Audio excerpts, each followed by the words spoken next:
Hey guys, there are a lot of people out there on YouTube that are lying to you when it comes to setting up limited liability companies for your rental real estate. Worse yet, they tell you all you need to do is set up insurance and you're going to be protected. Well, in this video, I'm going to share with you a story of an individual we're now working with who fell victim to that advice and the problem he's now facing because he didn't appreciate asset protection when it comes to holding rental real estate. All right, let's get started. Okay, so what am I getting at? Well, here's what's happened. In fact, it's the second case now that we've dealt with where an individual has now been sued as a result of property that they own. And in this particular case, it was really quite straightforward what happened. This individual had a property in his own name. So he owns his own property in his own name, happens to be in California. And the prior tenants that he evicted from the property found an attorney and asserted that while they were living in the property, get this, more than a year ago, okay? So he had evicted them, they waited a year, now they're turning around, they're suing him for toxic mold poisoning. All right, so they're suing him for toxic mold poisoning. So this is the thing about setting up LLCs and where you have those people out there on the internet that tell you, hey, don't create LLCs, just load up on insurance. Now, the reason why that they're lying to you about that and it's going to protect you is that in this particular case, this individual with whom we're working with has no protection. It's not because they didn't have insurance. It's that the insurance specifically excludes environmental contamination, which mold falls under. So the insurance company told them, you're on your own. Now, there are other people out there that tell you do not set up a bunch of LLCs for your rental real estate, that what you should be doing is grouping your properties like this. So you have multiple properties in one LLC.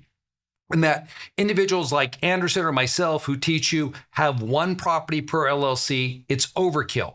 Well, as you can see here, if this individual had multiple properties inside of one limited liability company, then they would be suing the LLC individually.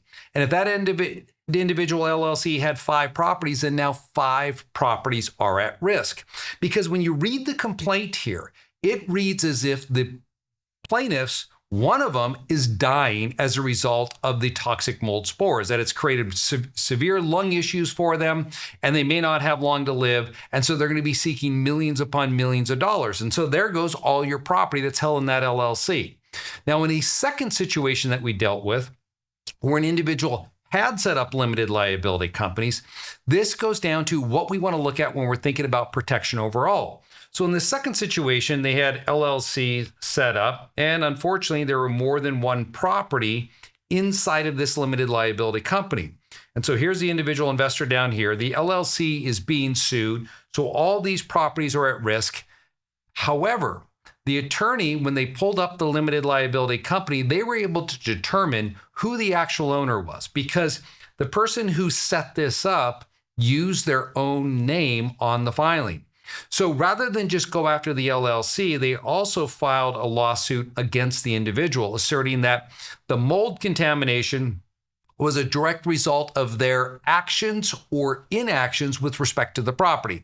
And it gets kind of convoluted when you read the lawsuit about what they expected with standing water in the crawl space. And they just go on point by point by point that this individual knew of, should have known of, and should have remediated to prevent the toxic mold from growing inside of the property.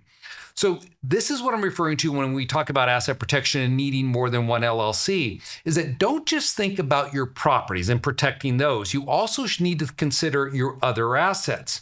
You see, just because your property is held in an LLC doesn't mean you won't be named in the lawsuit. In fact, this is right out of the attorney's handbook, that is the plaintiff's attorney's handbook. Sue anyone and everyone you can find. Shake the tree as hard as you can because you never know what's going to fall out of that tree.